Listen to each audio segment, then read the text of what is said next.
my name is Lizzie, and in today's video I'm going to be talking about and giving my review of the 2015 film The Girl in the Photographs.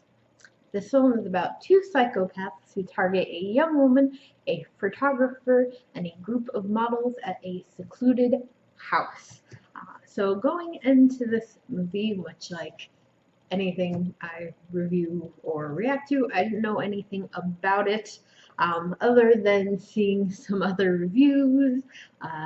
Anyone who is subscribed to Amino from Spooky Astronauts knows her feelings on this film.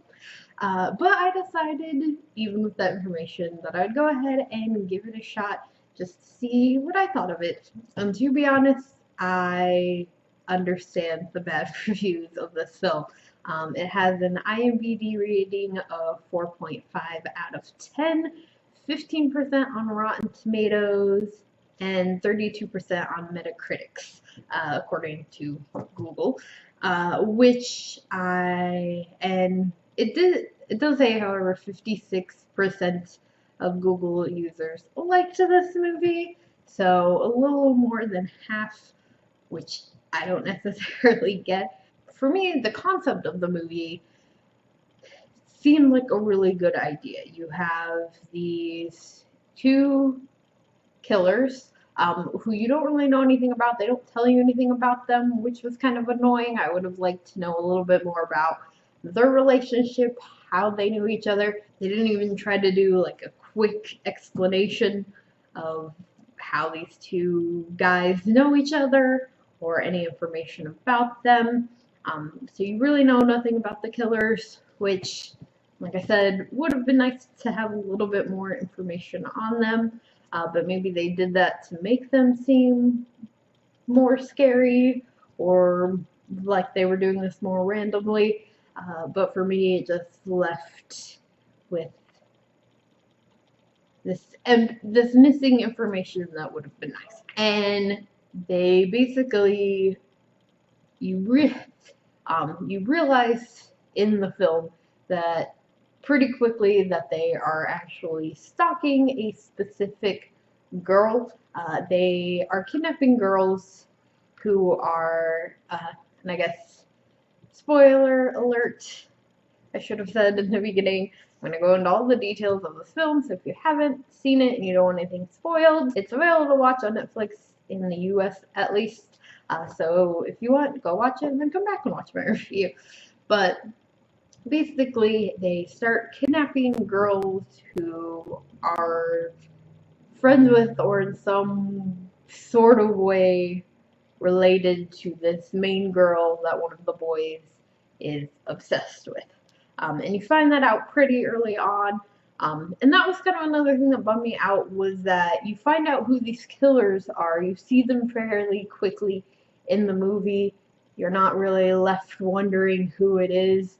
There's no real mystery, and then again don't tell you anything about them. So it's kind of annoying. I feel like if you're not going to tell me anything about the killer, maybe leave a little mystery as to who they are. But basically, this girl that they're stalking works at a grocery store, and this boy goes there and becomes obsessed with her, starts kidnapping other girls in her life. Though you don't necessarily really know how she's connected to the very first girl. And she doesn't know that she knows these people. The photos of the girls, they're in conditions where they're unrecognizable, and the cops aren't doing anything to look into it. It's a small town, it's like 10,000 people, and so the cops don't really seem to care. They're like, oh, there's no bodies, so there's no evidence, even though there are girls missing. And the photos are being left for this one particular girl to be found. At one point in the movie, they leave a photo on her car, so then the cops sort of start taking it a little bit more seriously, but not really. And the concept seemed like a really good idea. I just felt like they inserted this whole other story of this photographer who's played by one of the guys from those Harold and Kumar films. Um, and he's supposed to be kind of like this jackass, but it's kind of hard to take that character serious, that actor serious as like a douchebag for me personally. So he's kind of supposed to be this like douchebag photographer who thinks he's like a godsend and believes that the guy taking the photos of the dead girls is somehow connected to his photography because he happens to be from that town.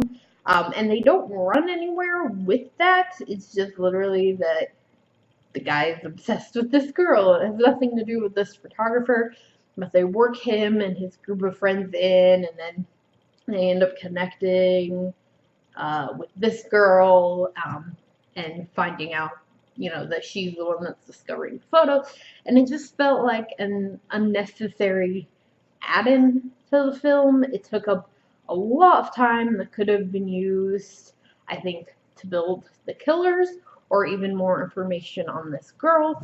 And her personality kind of tends to waver a lot. She goes from being like the strong, independent kind of girl that doesn't need anybody but she's still like obviously scared about the situation, which is great. But then they turn it into, towards the end, she's all like, she goes with these group of strangers she knows nothing about, and it's like, yeah, I'll up and move to LA to get out of this tiny town away from this serial killer.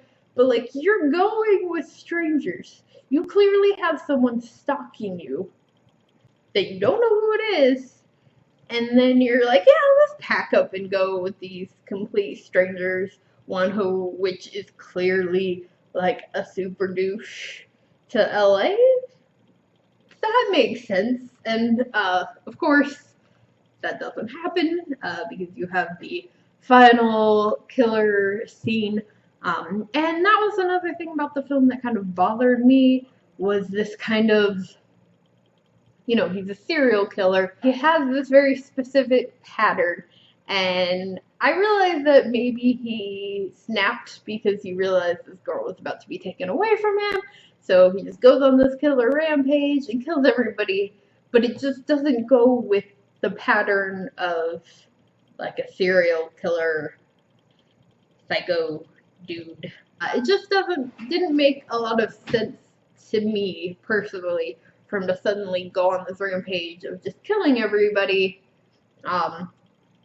just right out, and then just, for all we know, killing the girl he's now obsessed with.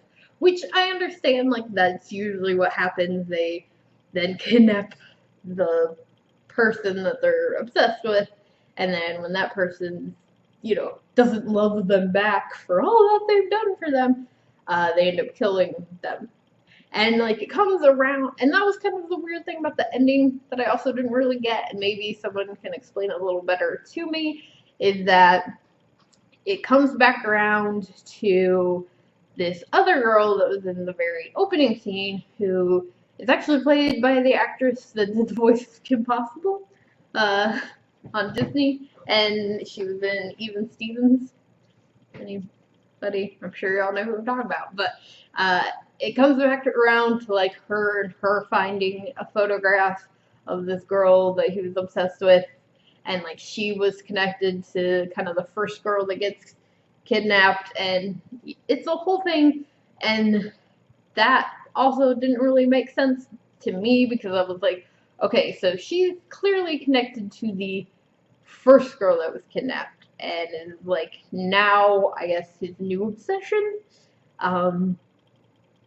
And I don't know if she knew the original girl. And like, that's the thing, is in the photograph that is left for her, the original girl that he's obsessed with, like, you can see her. She seems to still be alive in the photo. So I don't know if he's now obsessed with this new girl and is gonna leave photos for her, or if he just left the photo for her to find like, I don't know, so that the original girl could be found. I don't know. It was really weird. if y'all think you know, let me know. Maybe they were gonna do a part 2 to this, and that's why it was left off weird. I'm not sure. But anyway, so that was just confusing to me. As far as stuff that I did like about it, like I said, I liked the concept of it. That was about it.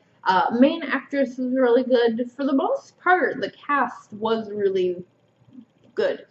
I thought the acting was actually pretty good. And the funny thing is, this movie is actually produced was actually produced by Wes Craven. I realized that doing kind of my research on this film, that it was actually produced by the late great Wes Craven, which to me I'm just like, okay, well that's interesting. Which again, like the acting and the way it was filmed and everything, was really good.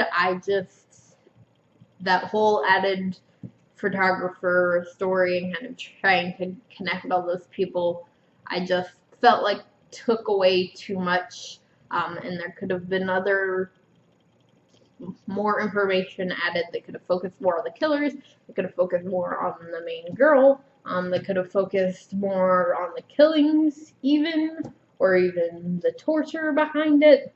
And that's kind of the crazy thing about this is the movie is rated R. And I feel like they definitely could have done more with that. Like, if you're going to have the movie be rated R, take advantage of that. Because at this point, I feel like it could have just been rated probably PG-13 and would have been perfectly fine. Yeah, so for me, this movie just, I can understand, again, I understand the ratings, I understand the reviews that I've seen about this and why it's not a well-liked film in the horror community. So with that, I'm going to go ahead and give it a rating for myself personally. I'm going to give it a stupidity leak, which is a 2 out of 5.